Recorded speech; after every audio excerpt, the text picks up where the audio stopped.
ഇബ്രാഹിം അലൈഹി ഇസ്ലാമയുടെ ചരിത്രവുമായി ബന്ധപ്പെട്ടാണല്ലോ കാബയുടെ ചരിത്രം നമുക്ക് കിട്ടുന്നത്. അപ്പം അദ്ദേഹത്തിന്റെ കൂടെ ഹാജറ ഉണ്ടായിരുന്നു, ചെറിയൊരു കുഞ്ഞുണ്ടായിരുന്നു.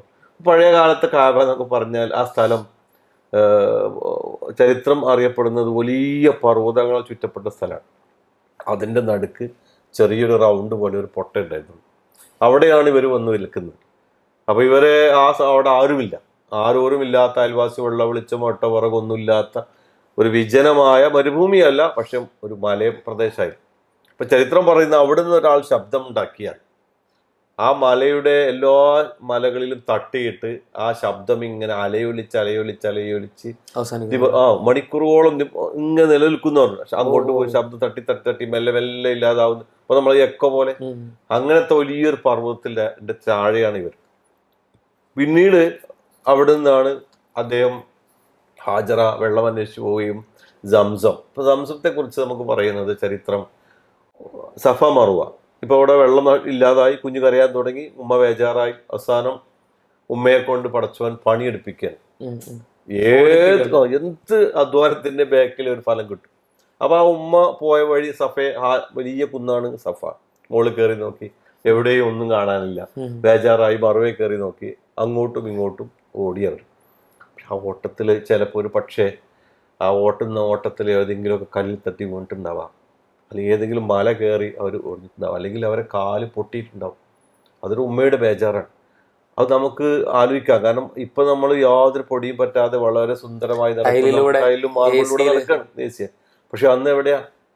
അന്ന് ഈ രണ്ട് പർവ്വതം തന്നെ നല്ല ഹൈറ്റാണ്. അങ്ങനെ അങ്ങോട്ടും ഇങ്ങോട്ടും ഓടിച്ച് അവസാനം അവർ വിഷമിച്ച് നിൽക്കുമ്പോഴാണ് പടച്ചോന്റെ സഹായം കിട്ടുക. അപ്പൊ ഏതൊരു സഹായത്തിന്റെയും ബാക്കിൽ ഒരു അധ്വാനം വേണം. ആ അധ്വാനത്തിന്റെ ഫലമാണ് സംസം. ഓടി വന്ന് പറഞ്ഞ വാക്കാണ് സംസം, ഇങ്ങനെ ഒഴുകുകയെന്ന്. ആ സംസം സത്യത്തിൽ ആണ് മക്കയുടെ തുടക്കം. മക്കയുടെ തെളിച്ചവും വെളിച്ചവും ഇന്ന് കാണുന്ന മക്കയൊക്കെ അതിന്റെ തുടക്കം സംസം. അനുഗ്രഹീത ഭൂമി നമുക്കറിയാം. കാരണം ആ സംസം ഒരു ഏതൊരു സംസ്കാരത്തിന്റെയും, ഇപ്പൊ നമുക്കറിയാം സിന്ധു നദി സംസ്കാരം നമ്മൾ വളരെ പഠിച്ചതാണ്.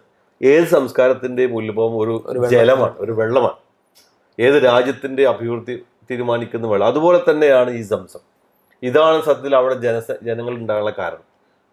യമനിൽ നിന്നൊരു സംഘം വന്നു, അവര് എങ്ങനെയോ ഇവിടെ എത്തിപ്പെട്ടു. അപ്പോൾ ഒരു കുഞ്ഞും ഉമ്മയും തനിച്ചിരിക്കുന്നു. അത് ആ ഗോത്രത്തിന്റെ പേരാണ് ജുർഹും ഗോത്രം. ആ ജുർഹും ഗോത്രം ഇവിടെ എത്തി ഇവരോട് ചോദിച്ചു, ഞങ്ങൾ നിങ്ങളെ കൂടട്ടെ. ഭയങ്കര സന്തോഷമായി. ആയിക്കോട്ടെ എന്ന് പറഞ്ഞു. ഇവരാണ് ആ സമയത്ത് കിണറിന്റെ മുതലാളികൾ. അവർ പറഞ്ഞു, ഈ വെള്ളം നിങ്ങൾക്ക് ഉപയോഗിക്കാം, പക്ഷെ ഇതിന്റെ ഉടമസ്ഥ ഞാനായിരിക്കും എന്ന് പറഞ്ഞു. ആദ്യത്തെ ജനസംഖ്യ ഉണ്ടാവുകയാണ്, ആദ്യത്തെ അയൽവാസി ഉണ്ടാകുകയാണ്. അവരിൽ നിന്നാണ് ഇസ്മായിൽ അലൈഹി ഇസ്ലാം കല്യാണം കഴിക്കുകയും പിന്നെ അറബികളുടെ തുടക്കം. അങ്ങനെയാണ് ചരിത്രം പറയുന്നത്. പിന്നീട് നമ്മൾ സന്ദർശിക്കുന്നത് സത്യത്തിൽ പിന്നെ നമുക്ക് ബോധ്യമാകേണ്ടത് ഈ ഹാജരയുടെ ചരിത്രത്തിൽ നമുക്ക് ബോധ്യമാകേണ്ട ഏറ്റവും വലിയൊരു പാഠം ഇബ്രാഹിം അലൈഹി ഇസ്ലാമയോട് ഹാജറ പറഞ്ഞൊരു വർത്തമാനമാണ്. കാരണം എന്ന് വെച്ചാൽ ഇന്ന് ലോകത്ത് നഷ്ടപ്പെട്ടുകൊണ്ടിരിക്കുന്ന വലിയൊരു അവസ്ഥാന്തരത്തിൻ്റെ നമുക്ക് കാണുന്ന ദയനീയ ചിത്രം.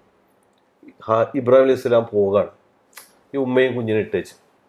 ഇബ്രാഹിം അലൈഹി ഇസ്ലാമയുടെ ഹാജറ ചോദിക്കുന്നുണ്ട്, ഞങ്ങൾ ഇട്ടേച്ച് പോവുകയാണോ? 3-4 പ്രാവശ്യം ചോദിച്ചു. പക്ഷെ ആ സങ്കടം കൊണ്ടൊന്നും അദ്ദേഹം ഒന്നും മിണ്ടിയില്ല. അവസാനം ഹാജറോട് ചോദ്യം ചോദിച്ചു, അല്ല ഇബ്രാഹിം, പടച്ചോ പറഞ്ഞിട്ടാണോ നിങ്ങൾ ഈ പോകുന്നത്?